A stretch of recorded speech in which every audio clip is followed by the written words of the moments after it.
Welcome, and I guess it's good afternoon, depending where you are. Thank you for being here, and welcome to Revel 11.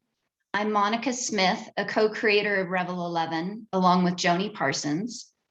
We just wrapped up our Revel 11 Sun Valley hiking retreat yesterday, and it was crazy because the image that you're looking at now showed what it was like during our retreat.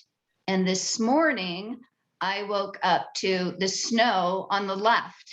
So I'd say we lucked out on timing, eh? And it's a clear indication of the changing seasons, which I feel like it's perfect time to be exploring the topic of happiness and how we bring it into our lives and to those lives around us, whether they're family, coworkers, or employees. There's something about the changing seasons that makes me want to check in with my actions and behaviors compared to my intentions.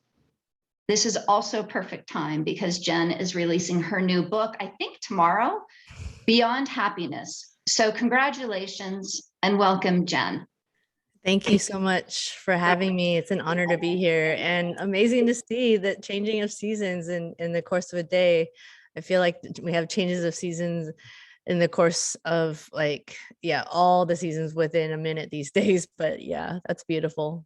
It's so true. Time going by so quickly. But do you also kind of feel like the changing seasons is a good time to check in? Yes, especially during that time. I think, it's just for the last, 18 plus months, we've had quite a bit of time. Yeah. That was a forcing function for us to really get a sense of deeper reflection, whether we liked it or not. But for me, I think it was overall, even though there were so many things that we had to go through, is a positive thing. Yeah, I agree. Well, let's get to know you. Who is Jenn Lim? Tell us about your journey and what led you here. Oh, wow. So yeah, I mean, it's a little bit ironic that here I am writing and doing work around delivering happiness, which is the company that the late Tony Hsieh, CEO of Zappos, and I co-founded in 2010. And here we are 11 years later, still running the company, delivering happiness, and having to, endure what we've had in the last 18 plus months where people were afraid to talk about happiness. But rewind all the way back, like I was just that cynic. I was listening to songs by Depeche Mode and The Cure. I mean, not the top 40 stuff. I mean, like the dark and gritty stuff. I don't know if anyone are fans of them, but I was just constantly questioning, being the, existentialist of like wondering, what is this all for and why are we even here? So fast forward, I graduated from UC Berkeley, and I'm Asian American. So for me, I thought I was checking off the boxes of how to be successful in life. I got into a good school. I was supposed to be a doctor, and I had several years of piano under my belt. So in my parents' eyes, I was successful because I was on that track. But it didn't sit well with me. I just didn't feel like I was being true to my authentic self. Or as we say, weird self sometimes. Like we all have weird things about ourselves if we can embrace them. So at that point, after I graduated, I freaked my parents out because I had a major in Asian American studies, and they're like, seriously, like really, you needed to learn more about that. Just come home more often. We'll tell you what that Asian American life is supposed to be all about. And I got spit out into this world of .com.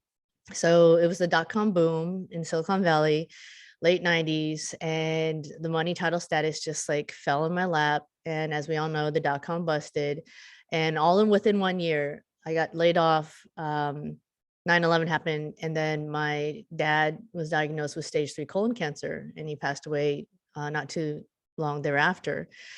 And at that point, I really had a time and a need to know what is most important to me. So if it wasn't the money title status, which clearly wasn't anymore, it was the people in my life. And it was me feeling that I could be truly who I am authentically.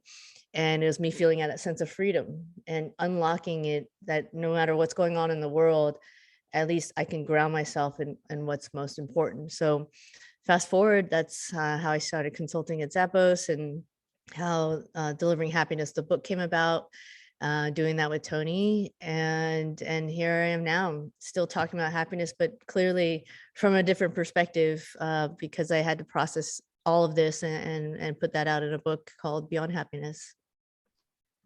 Well, you mentioned, I think it was in Delivering Happiness, you talked about the science of happiness. Can you talk a little bit about that and what that means?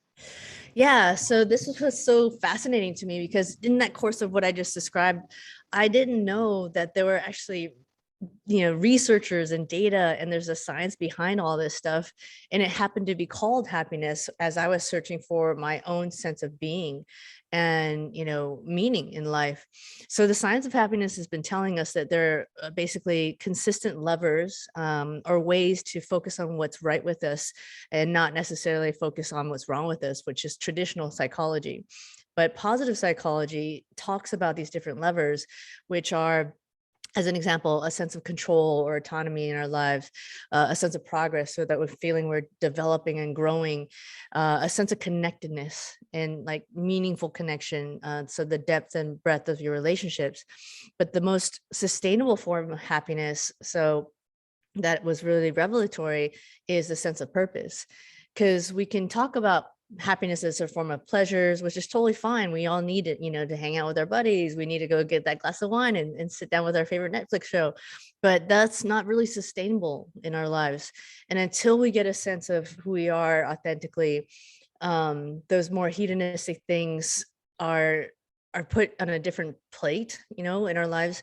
Whereas the more meaningful things of having that sense of flow, having that sense of connection, and having that sense of higher purpose, so that we know whenever we wake up in the morning that there's something bigger that we're a part of, that's bigger than ourselves. And for companies, it's bigger than just making more profits, for whatever reason, but it needs to tap back into who we are and how we actually connect with people and help others essentially get to that place of purpose and self-actualization.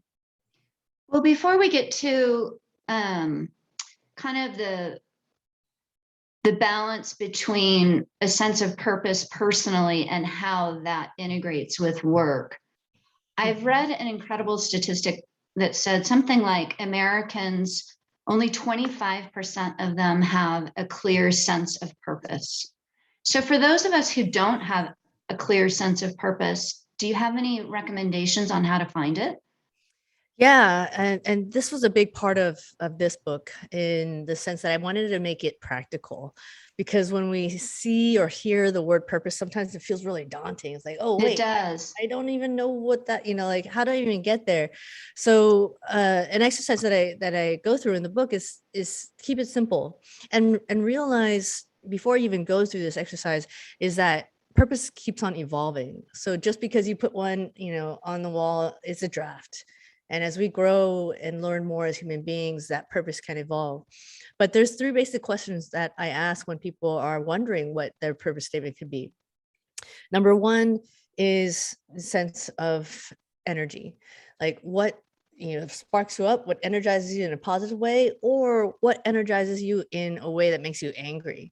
Things in the world right now that seems like, if they're unfair, and like whether it's climate change or social injustice, whatever that is, like what is that energy and how would you describe it? That's the first question of a draft purpose statement.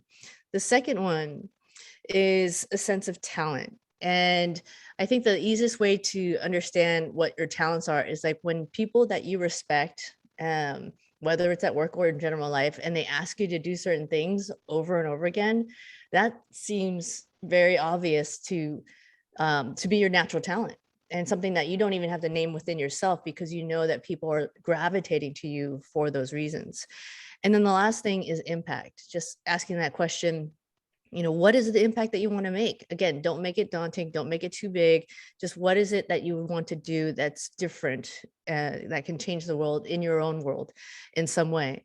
So those things of the energy, the light within you, the sense of talent, and the sense of impact, just putting those three questions and answers together actually can be your draft purpose statement that you can literally put on a wall and just see how it evolves through this time, especially, and know that at least you have all these these three things in check. Okay, so then the crossover with our work and our personal lives, how can we apply kind of that concept of beyond happiness and having purpose? Mm-hmm. How can we apply that to improve our work and our personal lives? Yeah, so with Beyond Happiness, what I really wanted to explore is that it's not just those highs that we experience in life, it's also our lows and our shadow sides and our blind spots. And being able to be real with those things and actually identifying them, and not just, hiding them in a closet, but being able to sit still with them and recognize it in a way that we are all self-aware. And that really adds to our sense of authentic happiness.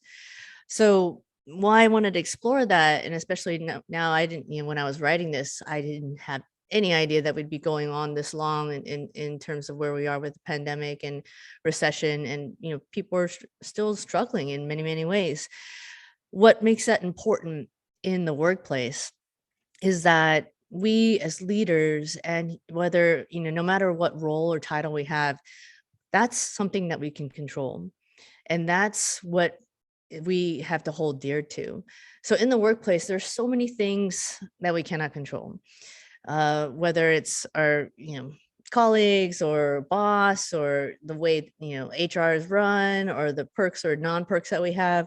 And then of course, even outside the workplace, there's even more things we cannot